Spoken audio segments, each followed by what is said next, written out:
அன்பு வணக்கம் அனைவருக்கும். இந்த பதிவில் உங்களை சந்திக்கிறது ரொம்ப சந்தோஷம். ரீசன்ட் டேஸில் நிறைய பேர் என்கிட்ட டிஸ்கஸ் பண்ணும்போது ஒரு விஷயத்தை பற்றி அதிகமாக கேட்குறீங்க. என்னென்னா, இந்த உலகத்தில் நாம் நல்லது செய்கிறோம், ஆனால் நல்லது செஞ்சு நாம் மன உளைச்சல் அடைகிறோம் ஏங்கன்னு கேட்குறாங்க. சரி, ஓகே, என்ன அப்படி கேட்டிங்கன்னா, அன்பு செலுத்தக்கூடிய நபர்கள் அன்பு செலுத்திய பிறகு அதனால் அவங்க மன உளைச்சல் அடைகிறாங்க. அப்போது அன்பு செலுத்தினா நல்லது தானே, அதுக்கு ஏன் நம்ம மன உளைச்சல் அடையணும்னு சொல்லிட்டு கேட்குறாங்க. இங்கே ஒரு முக்கியமான விஷயத்தை புரிஞ்சுக்கோங்க. அன்பு செலுத்தக்கூடியது அப்படிங்கிறதுலே இரண்டு விதமான அன்பு இருக்குங்க, சரிங்களா? ஒன்று எதிர்பார்ப்பு இல்லாத அன்பு, இன்னொன்று எதிர்பார்ப்பு இருக்கக்கூடிய அன்பு. அதிகமாக இங்கே என்ன தவறு நடக்குதுன்னா, நீங்கள் எப்போதுமே எதிர்பார்ப்பில்லாத அன்பு செலுத்தக்கூடிய வகையில் உங்கள் அன்பு இருக்கணும். ஆனால் எப்போவுமே உங்களுக்கே தெரியாமல் நீங்கள் என்ன செய்கிறீங்கன்னா, எதிர்பார்ப்பு உடைய அன்புடைய ஒரு விஷயத்தை செலுத்திடுறீங்க. அதாவது எதிர்பார்ப்புடைய அன்பை நீங்கள் செலுத்திடுறீங்க.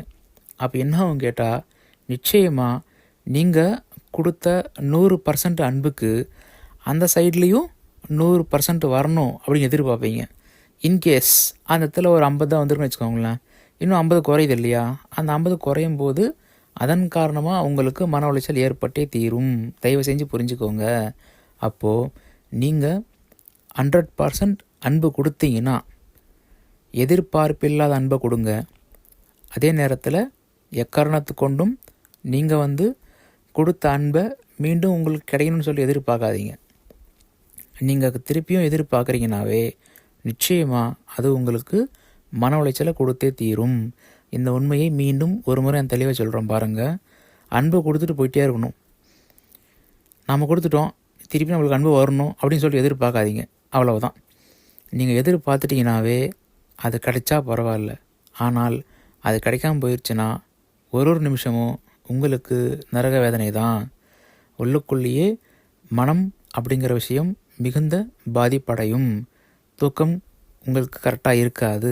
தூக்கம் இல்லாத காரணத்தால் உங்களுக்கு டிஃபால்ட்டாக ஃப்ரஸ்ட்ரேஷன், ஸ்ட்ரெஸ் எல்லாம் ஆட்டோமேட்டிக்காக டெவலப் ஆயிரும்.